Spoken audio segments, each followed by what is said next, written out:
Welcome to episode 4 of The Thief's Tale, season 2 of the Devil's Violin podcast. This time, we're telling one story across 5 episodes, so if you haven't yet listened to episodes 1, 2 and 3, I suggest you do so now. And please note, this is a story for adults.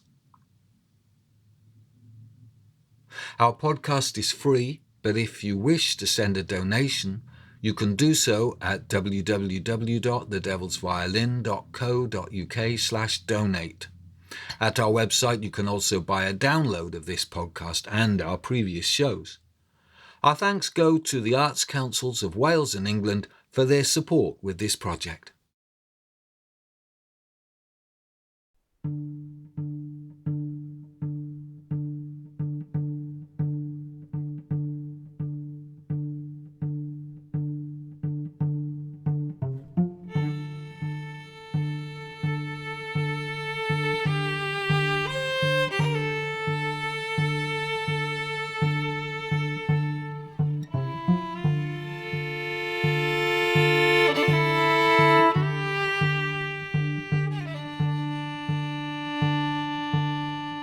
The old thief, Connell Crovey, is captured in the act of stealing the King of Ireland's favourite horse.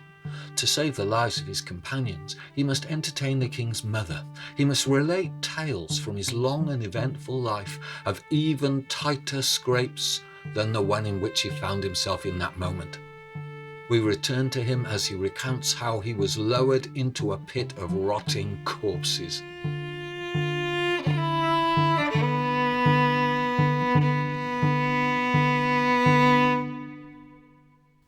There I was, swaddled up tight like a baby. They dropped me down a ways through the flies to near the floor of the pit, then cut the rope. I landed face down. I could see nothing. The cloth was over my eyes, but my face struck something so hard it broke my nose and shattered my teeth. My bread and water landed beside me. I heard the rock above lowered back into its place.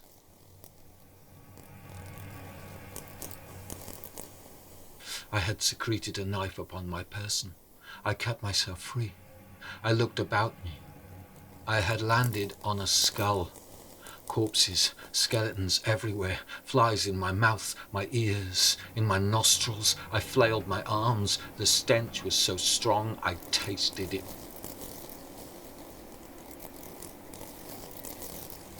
Beneath the buzzing, a scritching, a scratching, a chittering. Rats. I picked my way over the bodies until I came to a corner of the cave. I pushed back the bones. I sat with my back to the wall, drank some water, and wept. I lay in an agony of torment for days. What was I going to do?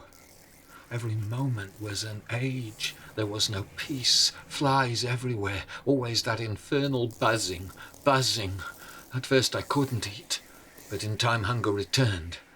I ate slowly, but soon the bread was gone. I wept and wept until the tears would not come. In the buzzing of the flies, I heard the dead whispering to me. Such secrets they shared.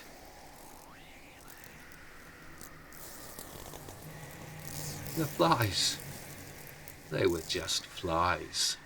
Let them clamber over the folds of my face if they so willed. The bodies were just bodies, empty things. They no longer disgusted or frightened me. I checked their pockets hoping to find food, but they had nothing. The women had been dead when they had been dropped into the pit, and the men who had accompanied them had eaten every scrap before they had starved. I found bracelets, though, and brooches, and rings, and necklaces. I took them.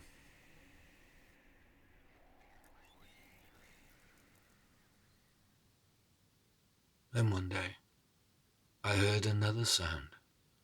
and light came streaming down from above. The stone was being lifted. Someone had come to free me. No. A woman's body descended, and then her husband and his provisions. In such a place, in such a predicament, the strangest thoughts rule your mind. Your Majesty, it was him or me. I needed his food. As soon as the man fell to the floor, I grabbed a rock and dashed out his brains. The King of Ireland said, "You murdered a man." "No, your Majesty," said the old thief. Four times I beat out a man's brains to steal his food. I beg you not to judge me too quickly. Had your Highness been trapped in such a place, who knows what he would have done? One day, as I watched the rats, a thought entered my head. Where did they come from? I followed them to a speck of light.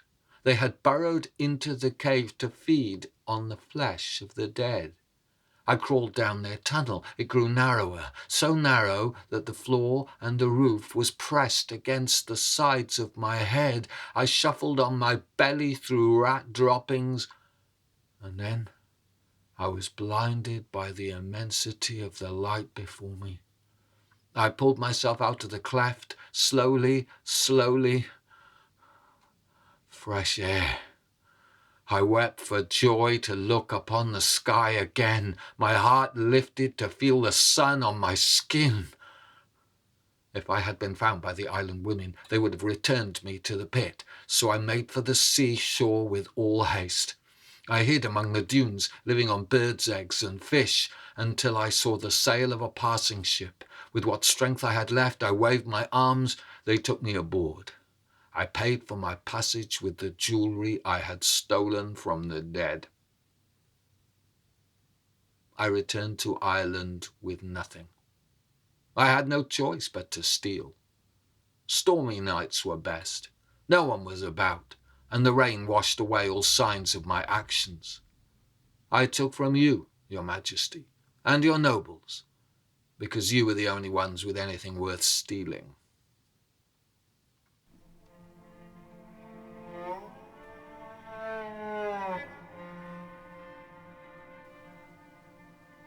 One stormy night, I stole a cow and her 2 calves from his lordship. I was on my way home when I saw him and his men in pursuit with dogs. Now, I wasn't far from my second-best bolt hole, a shack hidden among 3 trees at the end of a narrow valley. I resolved to conceal myself there until the hunt had passed by. I went in and lit a fire to warm myself. In a moment of lightning, I saw a strange sight. The darkness was prowling around me. Into the light of the fire came 2 round, green, slitted eyes. Under the eyes appeared a sneer of sharp teeth. It was a cat. A black cat the size of a man. Then another beside it, and another, and another. 12 black cats surrounded me. Then, in from the storm, came an even bigger one. Red as hellfire. A lament for the passing of Connell Crovey. They threw back their heads and yowled.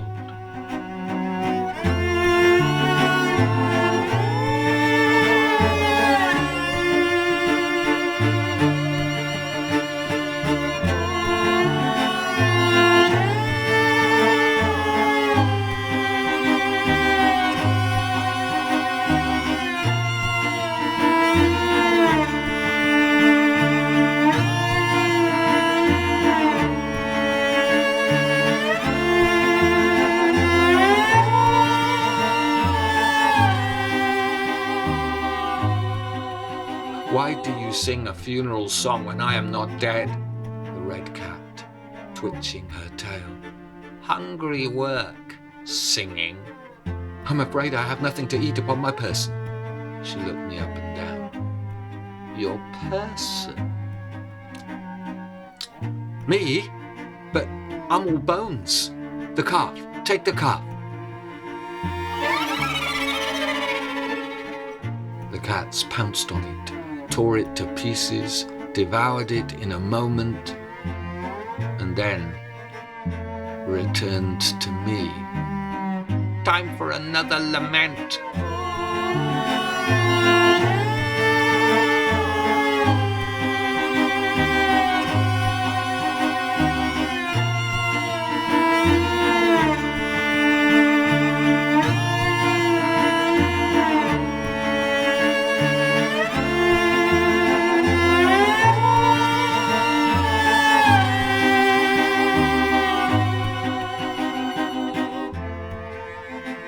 Singing such a song for so long stirs the appetite.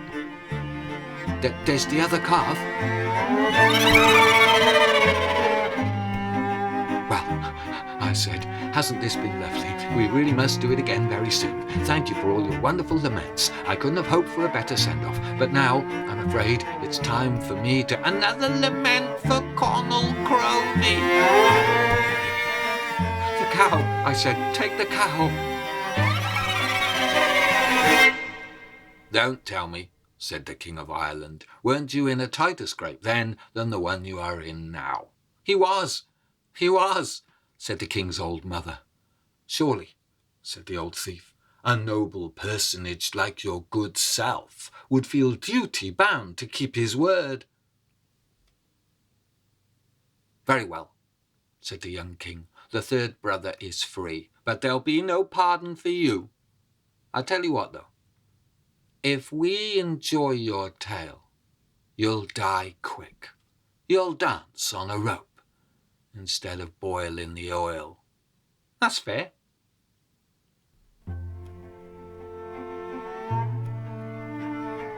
There I was, said Connell Crowley, trapped in a bothy with 13 huge and hungry cats. While they were distracted fighting over the last remaining pieces of the cow, I fled. I couldn't outrun them, so I climbed as high as I could up the first of the 3 trees around my shack. When they noticed my absence, they bounded out. In the next lightning flash, I saw the red cat below me glaring up. She called to her companions. One of the black cats commenced to climb. She lunged. Her claws raked my face. You see the scar? I stabbed her in the eye with my sword and she fell. The other cats didn't like that. They began to scrape at the earth around the roots. Once the roots were uncovered with their needle teeth, they chewed through them one by one. The tree gave such a lurch. I crawled along a branch. As the first tree toppled, I jumped to the second. The cats pounced on the fallen tree and then looked up and saw me in the branches of the one beside it. They hissed and spat. Now they attacked those roots. I jumped to the third. They gathered around my tree and set to. I felt it pitch and lurch as they gnawed through each root.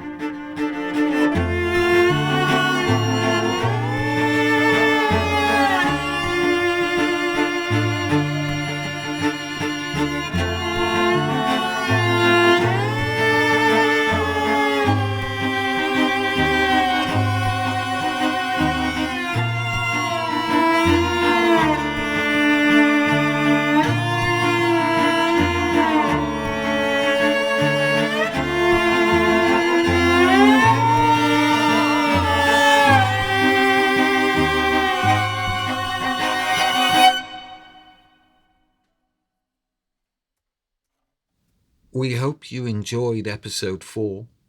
Episode 5 will arrive next Sunday. The Devil's Violin are Daniel Morden telling the stories, Sarah Moody playing cello, and Oliver Wilson-Dickson on violin. Oliver also mixed and produced this podcast. When circumstances allow, the Devil's Violin will be back on tour with a new show called The Beast in Me. To be sure to hear the next episode and to get info on where and when we're going to be playing, please hit the subscribe button. Don't forget, you can also donate at www.thedevilsviolin.co.uk/donate. Thank you very much for listening. See you next Sunday.